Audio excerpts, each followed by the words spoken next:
All right, well, the campaign season plagued with a lot of drama, with scandal after scandal rocking both campaigns. So how much will it impact the polls come Tuesday? Well, here to weigh in, Democratic strategist, our good friend Chuck Rocha, and the managing editor of the Washington Free Beacon, Aaron McLean. Nice to see both of you this morning, bright and early.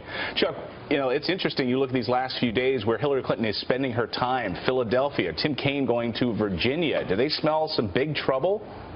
Well, you don't leave any stone left unturned here at the end. And luckily, she got a whole stable full of surrogates that she can send all over the place. But let's talk about Michigan in particular.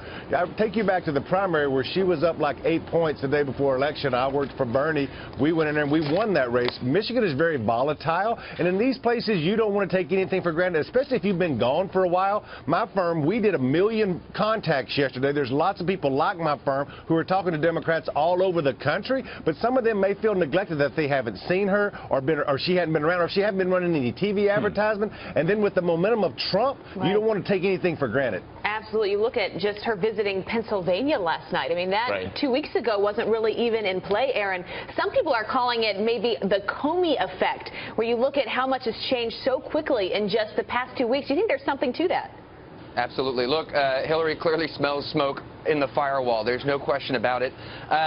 Look, timing is everything. This race has had a clear pattern over the course of the last few months, just to give you some context. We've gone from periods where Hillary is clearly up, 5, 6, even 7 in the national polls, to periods like right now where the race seems to be close to something like a statistical tie. If the race continued from now on for the next few weeks, it might swing back in Hillary's favor. So the question is, are we past the turning point in a way that the polls haven't reflected, or is Donald Trump peaking right at the right moment? And of course Comey's letter played a role in that. Yeah, and Chuck, obviously as a Bernie supporter, you're looking at these Bernie voters who, what are they going to do come Election Day? Are they going to sit out?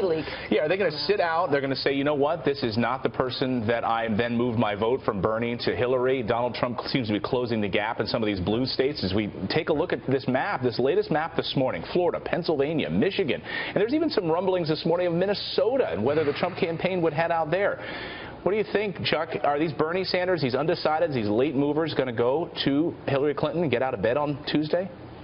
So the recent polling would suggest that around 70–75% of them has said via polling that they would support her. But what polling doesn't tell you is it's a mathematical equation based off of a predictive turnout model. That sounds like a bunch of fancy words coming from a guy in a cowboy hat. But what it actually means is they don't know about down ballot, about these young people who only use their cell phones. This youth vote, this millennial vote who love Bernie Sanders, that's the big unknown about will they get up and go. Yeah, but Chuck, you've seen the group of people she's had hanging out with her the last few days. I mean, Katy Perry, Beyonce. I don't know if you've heard. Jay-Z, I mean, aren't they going to help? I think it helps in certain areas, and I think that it helps rev up the base, right? Now, she hadn't talked to the base in many months, so it's just another thing that you see every cycle of them rolling out folks. Aaron, are they going to be, is Trump going to be able to flip some of these blue states? We had Caitlin Huey-Burns on the show yesterday from Real Clear Politics. She says Pennsylvania is always Republican fool's gold. They think they can play there, and they end up getting crushed there. I think at this point some of these states are just literally too close to call. Pennsylvania, I think, still leans in the direction of Hillary. New Hampshire is definitely too close to call at this point.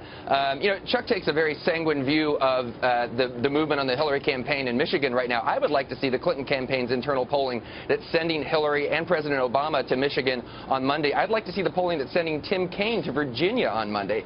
These are not confident moves. Right, very interesting. And ultimately, Chuck, you know this, it may all come down to the state of Florida. What's going to happen there? Well, I think that anything could happen. I think that when you look at the race in Florida, it could go either way. And I think if you look at the Latino early vote that's happened there, I think that may be the ultimate gift, because right now they say that that's up. Aaron, final word. Florida, what do you think? Florida could definitely go either way. I mean, look, the Democrats are very, very enthusiastic about the early Latino vote. It's an open question as to whether that's going to work for them. Chuck and Aaron, 5 in the morning. Hope you got that extra hour of sleep. Good to see you. There we go.